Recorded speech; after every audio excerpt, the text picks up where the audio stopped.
Good afternoon. On this National Innovation Day, it's only befitting that we are going to discuss the concept of digitization and its impact on various facets of life and business. In the recent years, we have seen how this phenomenon of digitization has impacted the day-to-day transactions in a financial ecosystem, or the way humongous data is collected from various centers located across the length and breadth of the country by an environmental establishment, or for that matter, how we live our lives.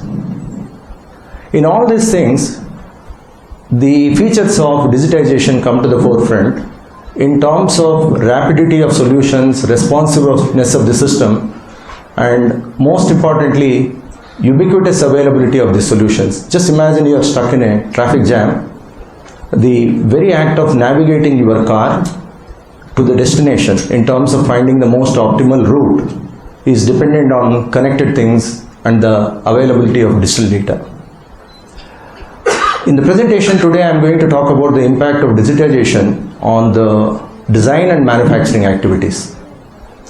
If you really peruse any product-oriented company, the design and manufacturing indicate the very ethos or spirit of the product. Any activity, any technology, any functionality that can contribute to the betterment of design and manufacturing activities actually contribute very healthily to the bottom line of the entire establishment. The size of the establishment which takes up digitization doesn't really matter. It could be a small or medium-sized industry, or it could be a large engineering conglomerates. Just for amplifying this thought, I picked up an example. What you see on the right bottom is a ubiquitous digital dentistry kind of an instance by a center involved in the reconstructive surgery in dental context in Chennai. There is no physical contact between the patient and the consultant. The data is extracted from the CT images, and the CT data, which comes in the form of slices, is converted into CAD model, which works like the input for 3D printed parts out of biocompatible materials like titaniums or polyether ether ketone that could directly be implanted into the patients. And what you see on the top left is slightly esoteric or a specialized application connected with rocket engine. The startup system there is called Agnicul Cosmos Limited, and their aim is to design and develop launch vehicle that can put small satellites into low Earth orbits. So these two are radically different examples, one taken from the aerospace sector, the other is taken from a healthcare sector, but the common denominator is both of them have deployed with a lot of sense of purpose and orientation the digitization possibilities in manufacturing and design. There is uniqueness in their solution, there is an innovativeness approach, and most importantly, despite the size limitations, the outcomes are on par with what you get in case of a large engineering company. Just to establish the fact, I am picking up the example from a gas turbine establishment. Many of you know the gas turbine as the prime propulsion system. Either you are talking about the combat aircraft or the passenger aircraft. And if you look at the entire developmental journey, it is sequential. Initially you get the requirements from the services, then you get the authority to proceed. And one of the important landmarks is preliminary design review, wherein you are looking at various manufacturing operations as well as the technical adequacy of the design. Moving on, you come to a stage called critical design review, wherein the designs get translated into fabrication, founded on fixtures and tooling which is commensurate with the expectations of the designer. Following this hardware realization, we move into the testing and certification regime. Just imagine, I have given an example of a hollow turbine rotor blade which is made from super alloys. In the operational environment, it can exceed temperatures in the vicinity of 2000 Kelvin and the pressures which is 20 times more than our atmospheric pressure.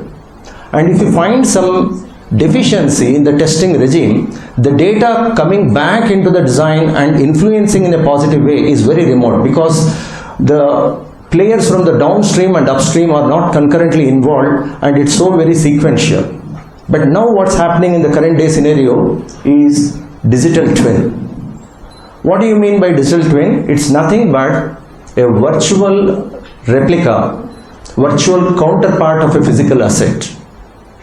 And any activity connected with simulation, design optimization, testing, performance evaluation, etc. can be conducted on the digital twin, and whatever is the data which is coming from that could be used for betterment of the physical twin. Just imagine that you have put hundreds of sensors into the physical asset and the data can be collected in the real time through IoT enablement. This data could be used for prognostics or structural health monitoring. So you can see what is the impact of digital practices in the evolving ecosystem. This is a famous Ashby diagram which is renowned world over for comparing different materials. But if you see on the top left, there is a glaring space. In most of the engineering companies, the focus is on how can I make the modules as lighter as possible, but at the same time they should be durable and they should be able to endure the operational condition to the service life expectancy. But the traditional practices, they talk about improving the material characteristics like strength and fatigue, etc. by getting into expensive research effects connected with the design of alloys and proving them. But thanks to digitization, we have seen the onset of a phenomenon called lattice structures. What do you mean by lattice structures? In a given volume, maybe 10% to 20% is the volume which is filled with the material and remaining thing happens to be hollow. Now you can straight away ask me, what is the purpose of lattice structures? On one side of the spectrum, you can use them in the ballistic applications for absorbing substantial strain energy in a fraction of a second. On other side of the spectrum, you can also use in spinal surgeries in the instances connected with spinal fusion or decompression or tumor affected ramification, because it is so very light and it's made of the biocompatible materials and it can come to the rescue of the patient who is affected with the spinal degeneration. Large companies, especially the companies in the aerospace sector, have taken advantage of digitization. Here is one example where General Electric has been able to integrate 20 different parts into a monolithic configuration for a fuel nozzle, and in the bargain they have been able to improve the productivity and the bottom line. But if I quickly move on, you can see similar instance in case of a makerspace in a simple engineering school. The students now are able to adopt the principles of topological optimization, wherein the emphasis is on optimal utilization of the material in the design space, and most importantly, no compromise as far as the structural integrity and performance is concerned. So digital practices are enabling large engineering conglomerates as well as the small companies to develop and devise the innovations which are extremely strong as far as the performance is concerned, but extremely efficient as far as the material consumption is concerned.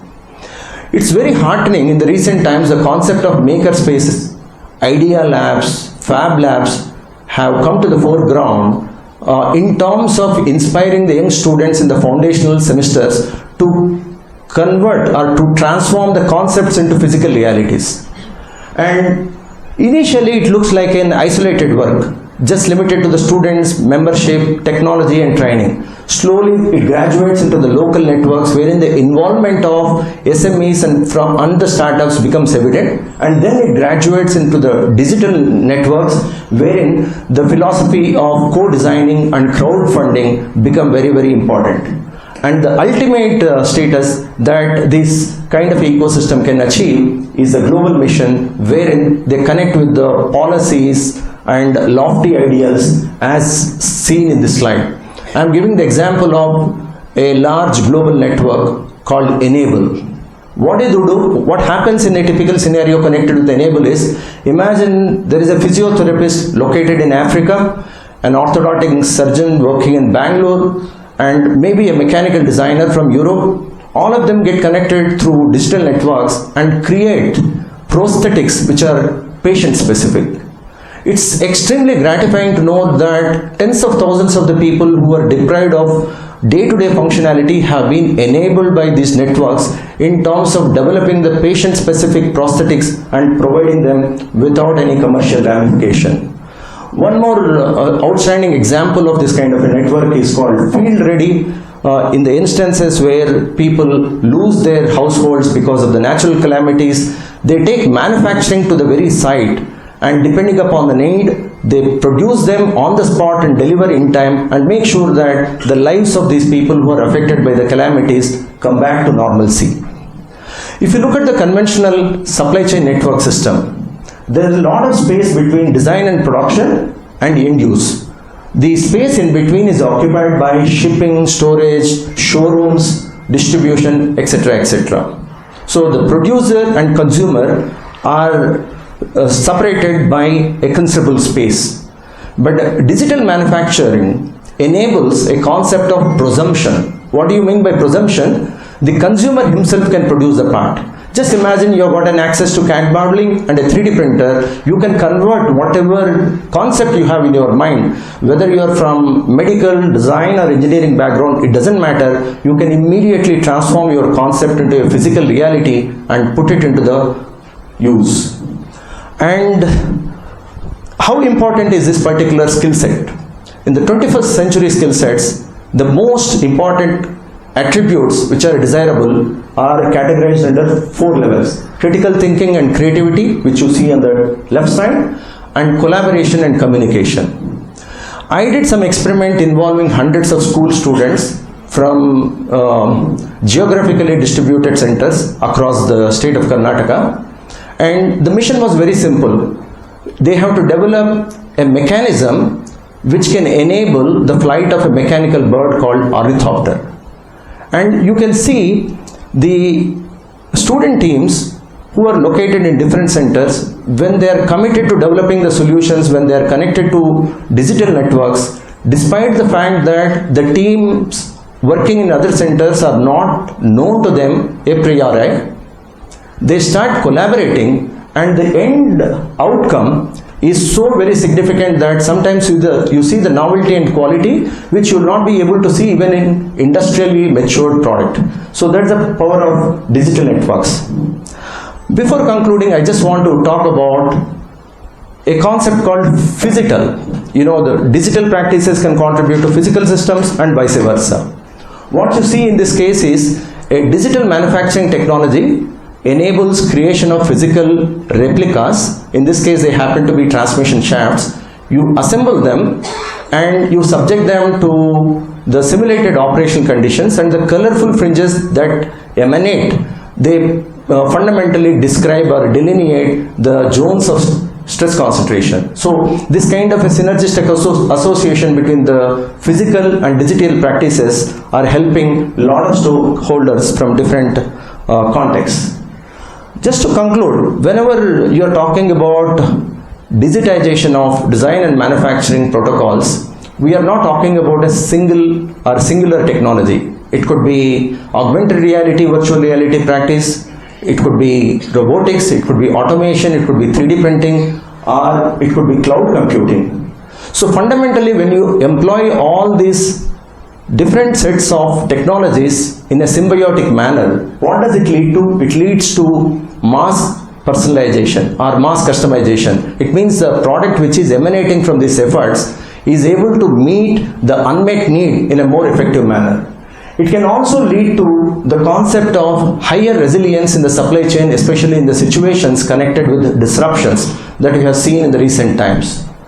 Most importantly, it can democratize the design, wherein the expert groups from different parts of the world or country can connect together and they can provide design hubs or manufacturing hubs, and the outcome of this particular effect is manufacturing is available as a service, design is also available as a service. But more than anything else, what is extremely heartening is the philosophy of digitization is enabling completely unknown teams to work together by virtue of the networks, and they are able to participate and they are able to contribute for fulfillment of some of the important global missions. Thank you so much.